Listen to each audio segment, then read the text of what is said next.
السلام علیکم ملګرو، هیله لرم چې جوړ روغ او خوشحاله به یاستئ او د صحت په جامو کې به پټ یاستئ. ګرانو ملګرو، د نن ویډیو به په دوه خبرو وي. اول چې په جنت کې به کوم کوم نعمتونه وي، او دوهم چې آیا په جنت کې به ماشومان زیږیدل کیږي او که نه. هیله کوم چې ویډیو به مو خوښه شي.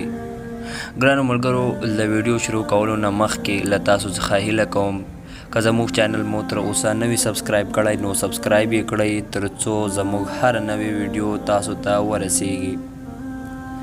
ګرانو ملګرو، الله تعالی جنت په خپلو لاسونو جوړ کړی او جنت یې د اولیاو او خپلو نیکو بندګانو لپاره د سکون ځای جوړ کړی دی. الله تعالی موږ ته د جنت حاصلولو لپاره د نیکو کارونو ویلی دي. سوال دا ده چې و جنتي ته به په جنت کې کوم کوم نعمتونه ورکیږي. نبی کریم صلی الله علیه وسلم وفرمایل، زما د امت ټول خلک به جنت ته ځي پرته له هغو خلکو چې جنت ته له تللو څخه انکار کوي. یو چا ترې وپوښتل چې ای د الله رسوله، جنت ته د تللو څخه به څوک انکار کوي؟ رسول صلی الله علیه وسلم وفرمایل، چا چې زما اطاعت وکړ هغه به جنت ته ځي، او څوک چې زما نافرمانی کوي هغه جنت ته له تللو څخه انکار کوي. له حضرت ابو هریره رضی الله تعالی عنه څخه روایت ده چې رسول صلی الله علیه وسلم وفرمایل چې الله تعالی فرمایي، ما د خپلو بندگانو لپاره په جنت کې هغه څه تیار کړي کوم چې نه چا په خپلو سترګو لیدلی دي او نه یې په خپل ژوند کې د دې په اړه اوریدلی.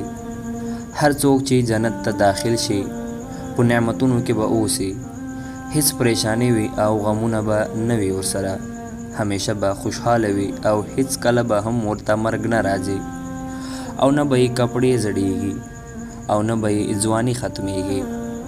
تر ټولو نه مخکې به زموږ نبی کریم صلی الله علیه وسلم د جنت دروازه ټکوي، نو له هغوی څخه به د جنت پهرهدار وپوښتي چې تاسو څوک یاست؟ نو رسول صلی الله علیه وسلم به خپل ځان وروښایي، نو هغه به ورته ووایي چې ما ته حکم راکړل شوی و چې تر تاسو نه مخکې هیڅوک جنت ته راپرې نږدم او د جنت دروازه ورخلاصه نه کړم. په قرآن پاک کې ارشاد شوي دي چې جنتیان چې په جنت کې د هر شي خواهش وکړي هغه به هغوی ته ملاویږي. سوال دا ده چې آیا په جنت کې به هم ماشومان کیږي؟ ترمذی شریف کې روایت ده چې حضرت محمد صلی الله علیه وسلم فرمایلی دي، مومن چې په جنت کې کله د اولاد خواهش وکړي نو په هم هغه وخت به د ماشوم زیږیدنه کیږي او پرورش به کیږي او یو 33 کلن ځوان به ترې جوړیږي، ځکه چې په جنت کې تر 33 کلن څوک به کم نه وي. ملګرو، که ویډیو مو خوښه شوې وي نو له نورو ملګرو سره یې هم شریکه کړئ او د لا نورو داسې ویډیوګانو لپاره زموږ چینل سبسکرایب کړئ.